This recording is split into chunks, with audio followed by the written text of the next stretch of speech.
ओम शांति। आज हम 15 अगस्त 2023 की बाबा की साकार मुरली सुनेंगे। बाबा कहते हैं, मीठे बच्चे, बाप का बिंदी स्वरूप है, उसे यथार्थ पहचान कर याद करो, यही समझदारी है। प्रश्न, बेहद की दृष्टि से स्वप्न का अर्थ क्या है? इस संसार को स्वप्नवत संसार क्यों कहा गया है?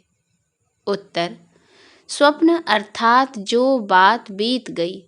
तुम अभी जानते हो यह सारा संसार अभी स्वप्नवत है, अर्थात सतयुग से लेकर कलयुग अंत तक सब कुछ बीत चुका है। तुम्हें अभी सेकंड में इस स्वप्नवत संसार की स्मृति आ गई। तुम सृष्टि के आदि मध्य अंत, मूल वतन, सूक्ष्म वतन, स्थूल वतन को जानकर मास्टर भगवान बन गए हो। गीत है, कौन आया मेरे मन के द्वारे, पायल की झनकार लिए। ओम शांति। शिव बाबा अपने मीठे मीठे बच्चों सिकिलधे सालिग्रामों को बैठ समझाते हैं। सालिग्राम ही शिव बाबा के बच्चे ठहरे ना। बच्चे जानते हैं कि हमको वह पढ़ाते हैं जिनको रिंचक भी कोई जानते नहीं है। शिव के मंदिर में जाते हैं, परंतु वहाँ तो इतना बड़ा शिवलिंग देखते हैं, यह थोड़े ही समझते हैं कि हमारा बाबा बिंदी है। जो बच्चे शिव बाबा को इतना बड़ा समझ याद करते हैं, वह करते होंगे, वह भी भोले हैं, क्योंकि वह भी रॉन्ग है। बाप समझाते हैं कि मैं बिंदी हूँ। अब बिंदी को कोई क्या समझ सके? भल कोई कहते हैं अखंड ज्योति स्वरूप है, फलाना है, परंतु नहीं, वह है बिंदी। उनको याद करना बड़ा मुश्किल है, घड़ी घड़ी भूल जाते हैं। भक्ति मार्ग में आदत पड़ी हुई है शिवलिंग पर फूल चढ़ाने व पूजा करने की, तो वह याद रहता है, परंतु यह घड़ी घड़ी भूल जाते हैं कि हमारा बाबा बिंदी रूप है। सारे ड्रामा में उनका जो पाठ है वह बजाते हैं। बिंदी की बैठ महिमा करेंगे क्या कि सुख का सागर है, शांति का सागर है। कितना छोटा बिंदी रूप है। बच्चे पूछते हैं किसको ध्यान में रखें? इन बातों को तो समझदार ही समझ सकें, नहीं तो वही शिव का लिंग याद आ जाता है। श्री कृष्ण तो अच्छी रीति बुद्धि में बैठ सकता है, यह तो है बिंदी। गीत में भी कहते हैं कि याद करो तो याद ना आए, फिर वह सूरत कैसी है। यह भी वंडरफुल है। इतनी छोटी बिंदी है, ज्ञान का डांस करते हैं। कहा जाता है यह स्वप्नों का संसार है। बीती हुई बात को स्वप्न कहा जाता है। स्वप्नवत संसार जो बीत गया है वह तुम्हारी बुद्धि में आता है। सारा ब्रह्मांड, मूल वतन, सूक्ष्म वतन, सतयुग, त्रेता, द्वापर, सारा स्वप्न हो गया। जो पास्ट हो जाता है वह स्वप्न हो गया। अब कलयुग का भी अंत है। यह स्वप्नवत संसार हुआ ना। वह हद के स्वप्न आते हैं, तुमको बेहद का बुद्धि में आता है। सूर्यवंशी, चंद्रवंशी भी सब स्वप्न हो गया। इसको कहा जाता है स्वप्नों का संसार। इतना राज और कोई नहीं जानते सिवाय तुम बच्चों के। सतयुग में कितने अथाह सुख थे, वह सब पास्ट हो गए। अभी तुम बच्चों की बुद्धि में आदि, मध्य, अंत का पूरा ज्ञान है। एक बाप की ही याद रहनी चाहिए, बाप जो समझाते हैं और कोई समझा ना सके। तुम्हारी बुद्धि में स्वप्नों का संसार है। यह पास्ट हो गया, बुद्धि जानती है ना। तुमको ऊपर से लेकर सारी नॉलेज बुद्धि में है, आदि से अंत तक की। तुम अब त्रिकालदर्शी त्रिलोकीनाथ बन गए हो। त्रिलोकीनाथ बनने से तुम जैसे भगवान हो जाते हो। भगवान बैठ तुमको शिक्षा देते हैं। सेकंड में स्वप्न आता है ना, तो सेकंड में तुमको सारा याद आना चाहिए। बीज और झाड़। बाबा भी कहते हैं आदि मध्य अंत का मेरे पास ज्ञान है, इसीलिए ही मुझे ज्ञान का सागर, नॉलेज फुल, जानी जाननहार कहते हैं। जानते हैं हर एक की अवस्था ऐसी ही रहेगी। एक एक की अवस्था को हम क्या बैठ जानेंगे? जो अवस्था कल पहले थी उस अवस्था में है, सो तो तुम भी जानते हो। पुरुषार्थ कराने के लिए कहते हैं अच्छी रीति पुरुषार्थ करो। अभी तुमको स्वदर्शन चक्रधारी बनना है। तुम जानते हो यह पास्ट हो गया है। ऐसे देवताएं राज्य करते थे, फिर आकर राज्य करेंगे। पास्ट, प्रेजेंट, फ्यूचर यह याद करते रहेंगे। उनको ही स्वदर्शन चक्र कहा जाता है। शिवलिंग को याद करने में तो हीरे हुए हैं, तो समझते हैं कि बाबा ज्योतिर्लिंगम है। बिंदी कहें तो मूंझ पड़े। वह समझते हैं आत्मा छोटी है, परमात्मा बड़ा है। अभी तुम बच्चे जानते हो इस कलियुगी दुनिया में इस समय देखो भवका कितना है।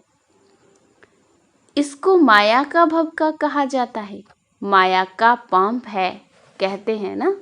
अभी दुनिया कितनी अच्छी बन गई है, बड़े बड़े महल बन गए हैं। अमेरिका का कितना भवका है, चीज़ें कितनी नफीस आकर्षक बनती है। हम समझते हैं कि यह तो मुलम्मे की चीज़ें हैं जो अभी ख़त्म हो जाएंगी। दिन प्रतिदिन बड़ी बड़ी इमारतें, डैम्स आदि ऐसे बनाएंगे जैसे बिल्कुल नई दुनिया है। मायावी पुरुष है ना। आसुरी संप्रदाय का भवका है, यह है तिलस्म, जादू। अभी गया कि गया। बड़े बड़े साइंस घमंडी जो हैं उन्हों की बुद्धि में है कि यह सब खत्म हो जाएंगे। एक दो को कह देते हैं तुम इंटरफियर ना करो नहीं तो सब खत्म हो जाएंगे। अमेरिका अपने को बलवान समझता है तो जरूर सेकंड नंबर में भी कोई होगा जो सामना करे। गाया हुआ है, दो बिल्ले लड़ते हैं, यादवों ने अपने कुल का विनाश किया, तो वह दो बिल्ले हुए ना। वही प्रैक्टिकल हो रहा है। तुम बच्चे जानते हो आगे भी इस समय तुमने ही नॉलेज ली थी, अब भी ले रहे हो। बाप आकर सारी नॉलेज समझाते हैं। जैसे बाप की बुद्धि में है वैसे तुम बच्चों की बुद्धि में भी है। शिव कहा जाता है बिंदी को। आत्मा में भी सारा पार्ट है, तुम्हारा है ऑल राउंड पार्ट। सतयुग से लेकर कलयुग तक। सतयुग त्रेता में तुम जब सुख भोगते हो तो उस समय बाप का कोई पार्ट नहीं। बाप कहते हैं कि मेरे से भी तुम्हारा जास्ती पार्ट है। तुम सुख में रहते हो तो मैं निर्वाण धाम में हूँ, मेरा कोई पार्ट ही नहीं। तुमने ऑल राउंड पार्ट बजाया है तो थके भी तुम होंगे, इसीलिए लिखा हुआ है चरण दबाए हैं। बाप कहते हैं बच्चे तुम थक गए होंगे, तुमने आधा कल्प भक्ति की, दर दर धक्के खाए हैं।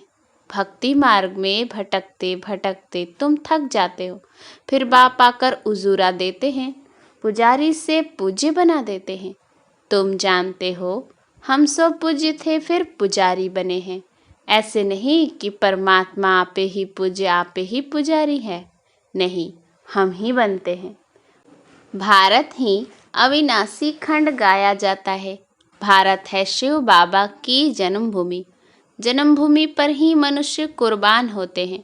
कांग्रेसियों ने भी देखो कितना माथा मारा जन्मभूमि के लिए, फॉरेनर्स को बाहर निकाल दिया। यह जन्मभूमि स्वर्ग थी, फिर 5 विकारों रूपी माया ने आकर हप किया है। हम रावण को बड़ा दुश्मन समझते हैं, यह कोई भी नहीं समझते कि बड़े ते बड़ा दुश्मन माया रावण है जो हमारी राजाई खा गया है। यह जैसे कि गुप्त चूहे मुआफिक फूंक देता और काटता रहता है, जो किसको पता भी नहीं पड़ रहा है। काटते काटते एकदम दिवाला मार दिया है, किसको पता नहीं है। हमारा राज्य भाग्य छीन लिया है, कोई को पता नहीं है हमारा दुश्मन कौन है। हम कंगाल कैसे बने।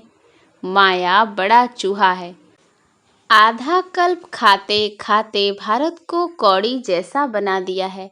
बड़ा ही बलवान है। अभी फिर तुम चुपके से उस पर जीत पा रहे हो। तुम जानते हो कि हम कैसे गुप्त रीति राज्य ले रहे हैं। जैसे गुप्त रीति गंवाया है, फिर लेते भी गुप्त रीति से हैं। कोई भी नहीं जानते। अभी फिर इस पर जीत पानी है। कितने महीन राज हैं। बाबा की मदद से हम फिर से राज्य भाग्य लेते हैं। कोई हाथ पांव नहीं चलाते हैं। गुप्त रीति से हम अपना बेहद के बाप से वर्षा लेते हैं। जो आधा कल्प रहेगा वह चूहा माया तो आहिस्ते आहिस्ते खाता है।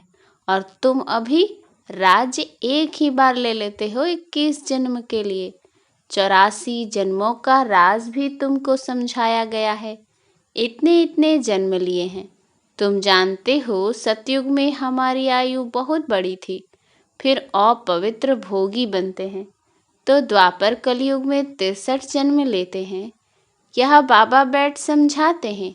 कल्प कल्प माया ऐसे राज्य लेती है, फिर हम उनसे लेते हैं।